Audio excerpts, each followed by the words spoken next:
Okay, stay standing, stay standing. How'd that feel? Weird. Awkward. What would be a big deal for you? Give me a number, like a contract number. 100 grand, 500 grand, $1 million? What would be a big deal? $1 million. Let's just say $1 million for fun. Okay.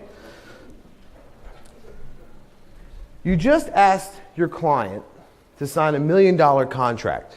By the way, that was 30 seconds. How long did it feel? A long time. You ask your client to sign $1 million contract and they don't say anything for 30 seconds. What would you do? You've already demonstrated what you would do.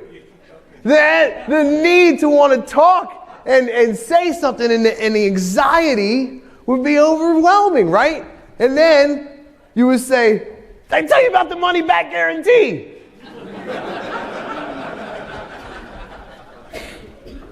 Great negotiators have learned that silence is a powerful tool because they can get idiots like me to give you something for free.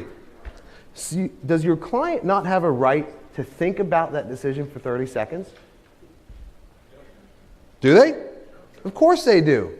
But the need and to want to say something, and we already talked about it, the need to want to puke is uncontrollable, and we're transferring that nervous energy to that person. When we talk about relationships and rapport, what we find is when you're a high-skilled salesperson, the first 30 seconds is spent relaxing the client or the customer.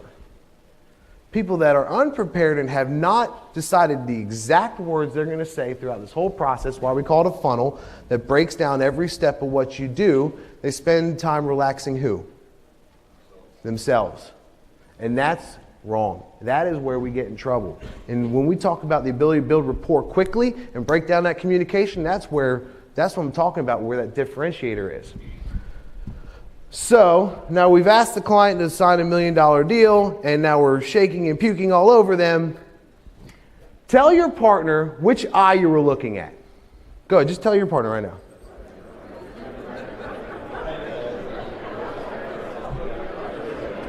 Raise your hand if you can tell. Raise your hand.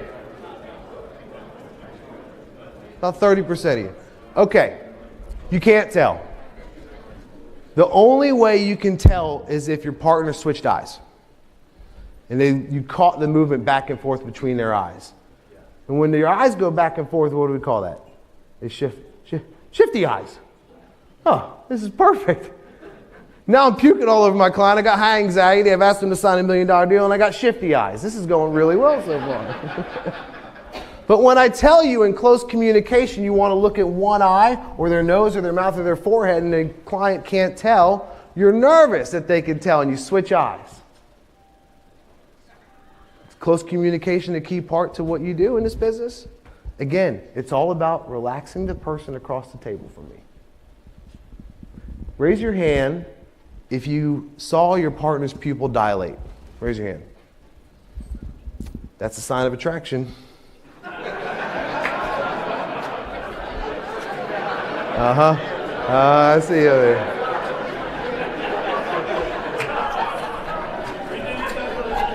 Actually, it's a sign of attraction or interest.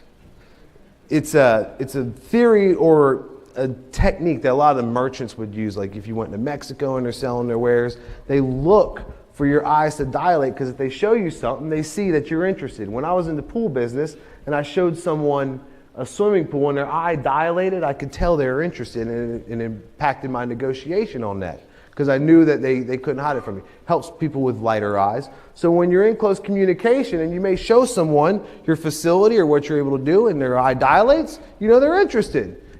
Again, remember the aggregation of marginal gains? You spend 3 days with me, I'm ruthless when it comes to sales. There's nothing, I'll look at your eyes dilating, whatever it takes.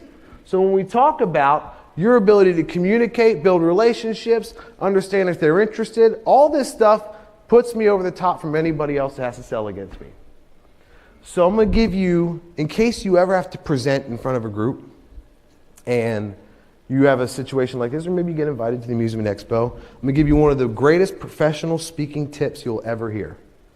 If you do an exercise and you get everybody to stand up at the end of your talk and you say, thank you very much for being here, I'll see you at the next session, you get a standing ovation. Thank you very much, everybody. I'll see you at the breakout session. Cheers.